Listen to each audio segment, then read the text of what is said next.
Hello दोस्तों, एक बार फिर से मैं आप लोगों का स्वागत करता हूं अपने YouTube channel Shankar for student पे। आशा करते हैं आप लोग स्वस्थ होंगे और आपकी तैयारी बेहतर ढंग से चल रही है।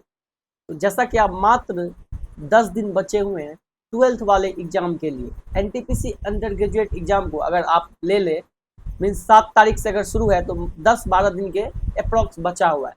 क्या अच्छा किया जा सकता है? क्या 10 दिन की रणनीति से प्री को अच्छे से क्लियर किया जा सकता है? तो इसका आंसर है जी हाँ, बिल्कुल। आप अगर डेडिकेटेड होके 10 दिन में इतना कर लेंगे तो आपका प्री 100% हो जाएगा, इसकी मैं गारंटी देता हूँ। अगर आप पहले थोड़ा बहुत भी पढ़े हैं, बस 10 दिन में इसको कर लीजिए, आपका इससे प्री जरूर निकलेगा। तो देखिए आखिर क्या है प्री के लिए रामबाण। तो देखिए इतना दिन से आप कौन सा मैथ बनाए, कौन सा रीजनिंग बनाए, ये मैटर नहीं करता है। आपका प्रैक्टिस जितना आप किए हैं वो आपका उतना ही आपका अच्छा स्कोर होगा। लेकिन अगर आप practice means previous year practice नहीं कर पाए हैं तो मैं आपको लिख के देता हूँ, अगर अभी भी आप ये 47 शिफ्ट जो हुआ है इसका मैथ रीजनिंग प्रैक्टिस करके जाइए, डिट्टो सेम पैटर्न आपको रीजनिंग में देखने को मिलेगा, सेम पैटर्न आपको मैथ में देखने को मिलेगा। ये आप अभी लिख लीजिए। अगर आप अभी कर लेंगे तो आपको सही में यहाँ पे देखने के बाद आपको ये लगेगा कि ओ मैंने जो बना के आया, मैं जो बना के आया सेम वही क्वेश्चन आया। आप ये मेरे बातों को नोट कर लीजिए। एलपी में जो क्वेश्चन टेक्नीशियन, एलपी टेक्नीशियन में जो क्वेश्चन रीजनिंग का जो पैटर्न था, same pattern NTPC graduate pre में देखने को मिला। सिर्फ डिजिट का हेर फेर है और ऐसा कुछ एक्स्ट्रा नया देखने को नहीं मिला। ये क्वेश्चन मैंने प्रैक्टिस नहीं किया। तो ये 47 शिफ्ट अगर आप मेरे भाई करके जाओगे ना, 100% आपका मैथ रीजनिंग एक अच्छा स्कोर दे जाएगा, इसकी मैं गारंटी देता हूँ। बहुत से लोग तो वेट कर रहे थे कब इसका 47 शिफ्ट का सेट आए, हम लोग प्रैक्टिस करना शुरू कर दिया। अगर आप लोग नहीं किए हो, आपके अंदर बहुत ज़्यादा आलस भरा हुआ है, तो आज से शुरू कर दीजिए। कम से कम 47 नहीं तो 30 सेट भी कंप्लीट करके जाएंगे। अगर आप लोग आज से 3-3 सेट भी डेली मैथ का और 3-3 रीजनिंग का लगाएंगे तो 30 सेट हो जाएगा और आपका मैथ रीजनिंग एक अच्छा स्कोर दे के जाएगा। और मैथ रीजनिंग ही आपका प्री में सिलेक्शन दिला पाएगा, क्योंकि जीके का लेवल ऐसा आया है, ऐसा जीके का लेवल आया था कि अभी भी अगर टीचर सॉल्व कर रहे हैं उसको तो बोल रहे कि ये तो मैंने आज तक नहीं पढ़ाया है, ये जीके कहाँ से आ गया। और सच्ची में टीचर क्या करेगा?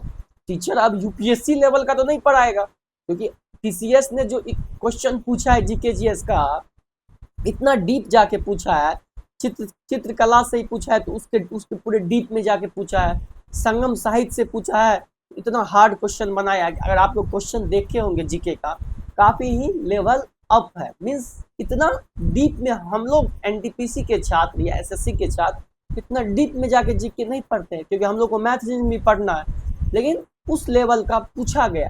तो ये होता है कि उसी लेवल का सब स्टूडेंट को मिला है, इसलिए आपको ज़्यादा घबराने की जरूरत बिल्कुल भी नहीं है। हाँ, मैथ रीजनिंग का लेवल बिल्कुल ही बिलो लेवल का आया है, इसमें अगर आप पीछे रह जाएंगे तो आप पीछे रह जाएंगे। मैथ रीजनिंग में आपको बेनिफिट क्या है ना, कि आप अगर ज़्यादा कोई ऐसा है कि सीजीएल मेंस का तैयारी करके गया है, उसके लिए वो मैथ बच्चा वाला है। अगर आप अभी तक कुछ नहीं किए हो तो बस इतना करेंगे, अगर 47 शिफ्ट का, तो सेम पैटर्न आपको जस्ट अभी करके जाएंगे, जस्ट आपको एग्जाम में देखने को मिल जाएगा। आप हैप्पी हो जाओगे और आप भी उसको आसानी से कर सकते हो। अगर आप एक आसानी क्वेश्चन का जवाब देते तो ये नहीं है कि जो बहुत प्रैक्टिस करके आए उसको 2 नंबर मिलेगा और आपको 1 नंबर ही मिलेगा, आपको भी उतना ही नंबर मिलेगा और उसको भी उतना ही नंबर मिलेगा। इसलिए घबराना बिल्कुल भी नहीं, अभी भी समय है। 10-12 दिन, ऐसा नहीं आपका पहला ही दिन एग्जाम हो जाएगा। पूरा 47 शिफ्ट भी आप कंप्लीट कर सकते हो।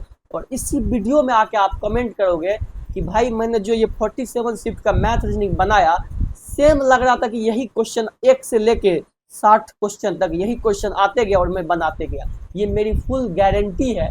इसलिए कितना भी आलस किए हो ना, अभी जाके प्लीज ये कर लेना, आपका मैथ रीजनिंग एक अच्छा स्कोर। और देखो क्या है, जीके का स्टैंडर्ड ऐसा है कि आप अगर आपका जीके बहुत कम भी आएगा ना, तो अगर 15, 14, 13 क्वेश्चन भी कट के आ गया 40 में से, और इधर अगर 60 में से 58 प्लस आ गया और 13-14 उधर आ गया, तो आपका 70 प्लस हो जा रहा है। और 70 प्लस होते ही आपका प्री 100% निकलेगा, इसकी मैं गारंटी देता हूँ। इसलिए इतना दिन से अगर आप ढिलाई करते आ रहे हो तो प्लीज अभी ढिलाई बिल्कुल भी मत करो, जाके इसको लाइन बाय लाइन, अगर देखिए इसको प्रैक्टिस कहाँ से करें।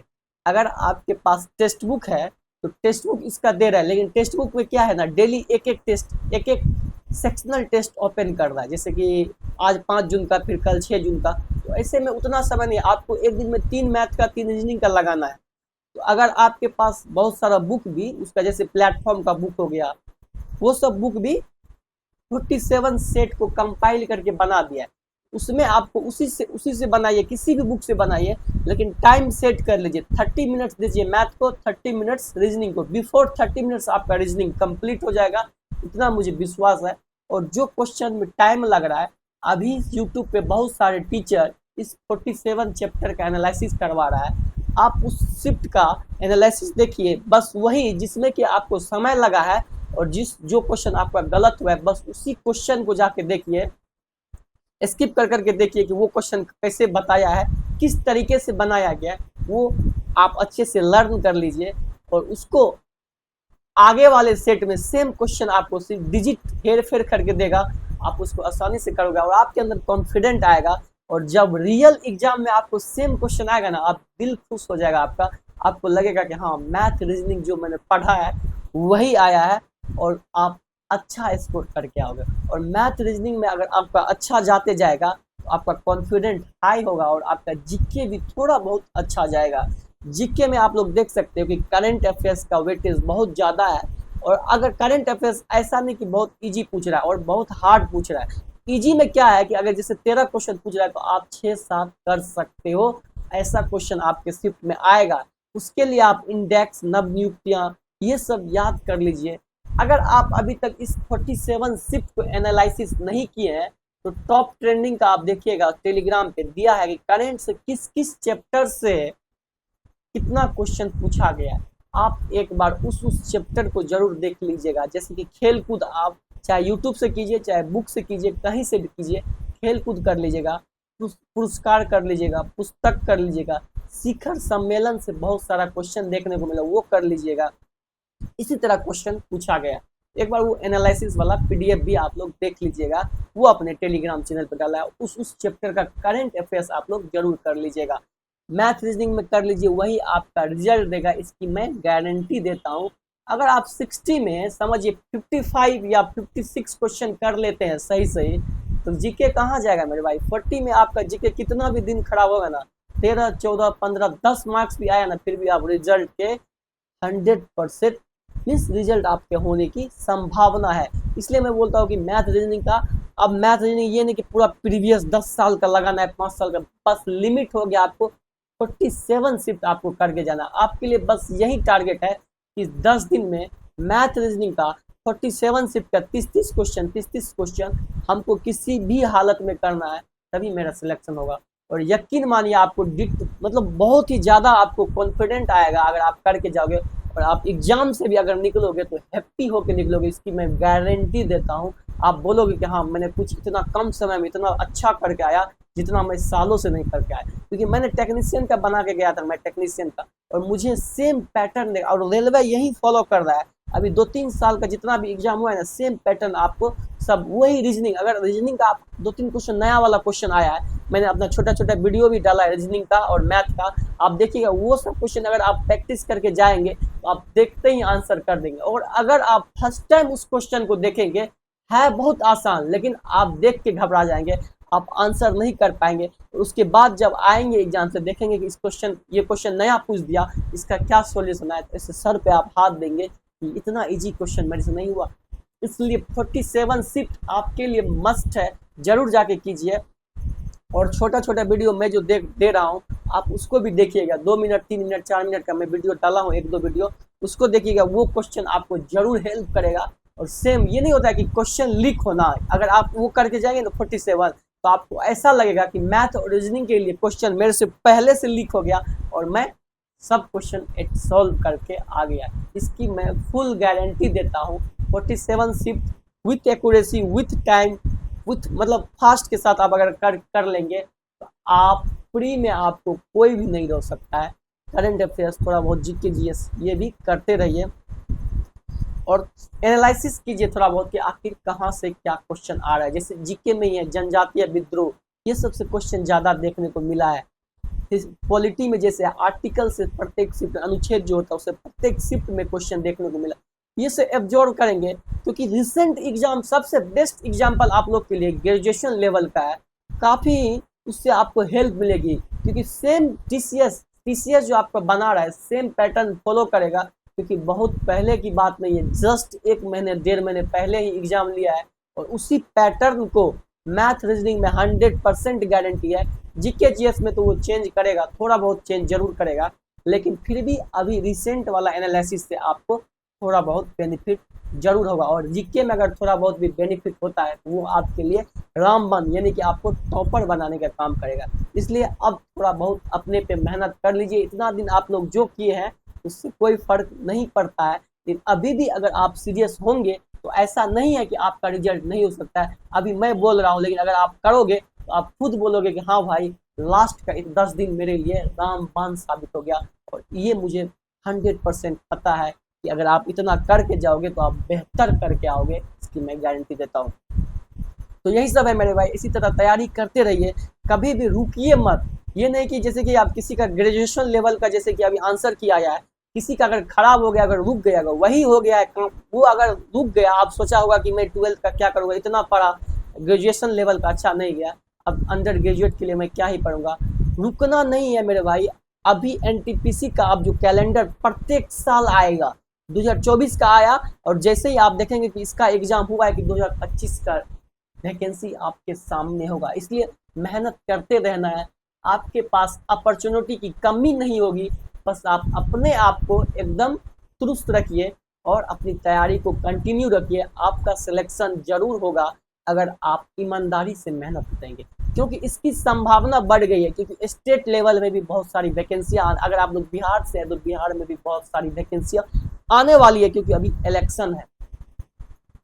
और सेंट्रल का भी वैकेंसी आएगा, 100% है। रेलवे एनटीपीसी का भी वैकेंसी आएगा, ग्रुप डी का भी वैकेंसी आएगा, एलपी टेक्नीशियन का वैकेंसी का देख ही लिए हैं कि आप लोग नोटिफिकेशन दे दिया है। तो इसी तरह आप लोग तैयारी करते रहेंगे तो बीच में ब्रेक नहीं लेंगे, थोड़ा बहुत 1-2 दिन का ब्रेक ले सकते हैं, लेकिन ये नहीं कि अब इसमें आंसर की में इतना अच्छा स्कोर नहीं बना तो मैं पढ़ना ही छोड़ दूंगा 2-3 महीना, वो आपके लिए हानिकारक हो जाता है।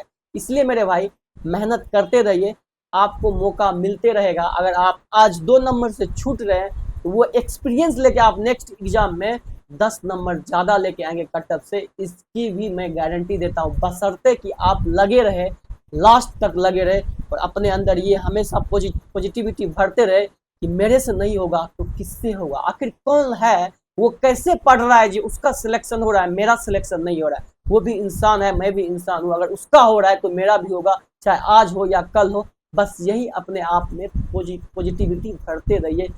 बहुत कुछ लेके चलना पड़ता है। अगर आप डिप्रेशन में चले जाएंगे, आप थोड़ा बहुत रिजल्ट खराब हो गया उससे डाइवर्ट हो जाएंगे तो आपका सारा मेहनत बेकार हो जाएगा।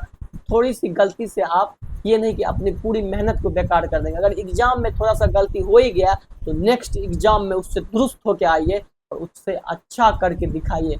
जब तक आप अपने आप को प्रूव नहीं करेंगे तब तक दुनिया आपको कुछ नहीं मानेगी, कुछ नहीं समझेगी, आपका एक अलग ही रिस्पेक्ट रहेगा, आप बेरोजगार कहलाएंगे।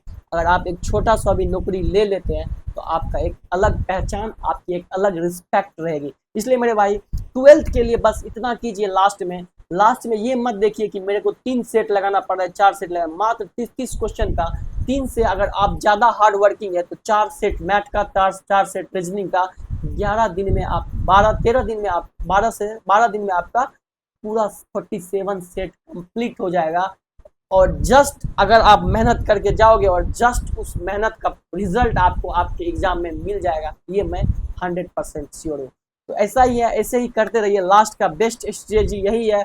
भले आप यूट्यूब पे कुछ देख लीजिए, मैराथन, ये मैराथन, किसी के जीके से कुछ नहीं आ रहा है, आप सिर्फ और सिर्फ अपना समय गंवा रहे हो। जब तक आप खुद पेन और कॉपी लेके नहीं बैठोगे, खुद से सॉल्व नहीं करोगे, जब तक आप प्रत्येक सवाल पे अपना माइंड नहीं दोगे, अपना दिमाग नहीं लगाओगे, तब तक आपको पता ही नहीं चलेगा कि मैं कहाँ पे फंस रहा हूँ, मेरी कमजोरी क्या है, तब तक आपको पता नहीं चलेगा।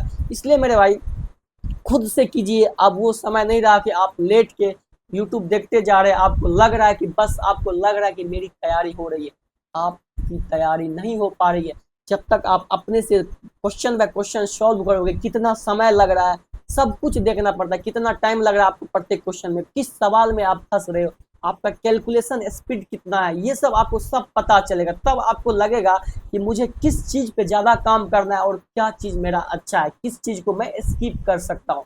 इसलिए आप खुद से आप कीजिए। ये सो के मैथ रीजनिंग देखना तो सबसे बेकार काम है। मैथ रीजनिंग तो एटलीस्ट आप खुद से पेन कॉपी पे सॉल्व कीजिए, समय लगाइए, प्रत्येक सेट को एनालिसिस कीजिए, जिसमें दिक्कत हो रहा है, जिस क्वेश्चन में दिक्कत हो रहा है, जिस टाइप के क्वेश्चन में दिक्कत हो रहा है, उसका बेस्ट सॉल्यूशन यूट्यूब से लेके उस क्वेश्चन में अपना स्पीड बढ़ाइए, अपना एक्यूरेसी बढ़ाइए। इस तरह से तैयारी होता है। ये नहीं कि अब मैं 30 क्वेश्चन लगा दिया यूट्यूब पे, मैं सो के देख रहा हूँ तो मेरा तैयारी हो जाएगा, बिल्कुल भी आपका तैयारी नहीं होगा। इसलिए अब लास्ट का समय, प्लीज आलस मत दिखाइए। अगर आपको प्री निकालना है, पहले आप प्री निकाल लीजिए, मेंस में फिर आपको अलग मोटिवेशन आएगा, आपके अंदर से एनर्जी आएगा कि मैंने प्री निकाला, इतना के भीड़ में इतना लाखों लोगों ने फॉर्म भरा था, उसमें मेरा प्री हुआ है, तो मेंस में मैं क्यों पीछे रहूं। आप खुद मेहनत करने पे मजबूर हो जाएंगे। इसलिए जरूर लास्ट 10 दिन जी जान झोंक दीजिए, चाहे सोने में लेट हो जाए, जगने में कुछ हो जाए, मतलब अपना पूरा फोकस, आप सब कुछ भूल के अभी आपका फोकस आपके एग्जाम पे होना चाहिए। कैसे कंप्लीट करना है 47 शिफ्ट का, ये 47 शिफ्ट में बार बार इसलिए बोल रहा हूँ क्योंकि ये आपके लिए एक चमत्कार का काम करेगा। अगर इसको आप करके जाएंगे, आपको लगेगा कि जो मैंने घर पे बनाया है सेम मैथ रीजनिंग मेरे से पूछ दिया, आप खटखट सॉल्व करके आ सकते हो। प्लीज इसको जरूर कीजिएगा। अगर आप कुछ और कर रहे हैं तो आप जो अपनी मेहनत को दुगुना कर लीजिए, इसको मस्ट है आपके लिए। ये सोच लीजिए कि ये आपके लिए करना ही करना है, ये करके जाएंगे तो आप 100% अच्छा करके आएंगे। तो यही सब है मेरे भाई, जरूर कीजिएगा, कमेंट कीजिएगा। अगर मेरी बातों को मेरी बातों को आप समझ पा रहे हैं तो प्लीज़ कमेंट कीजिएगा कि हाँ मैं जरूर करूँगा।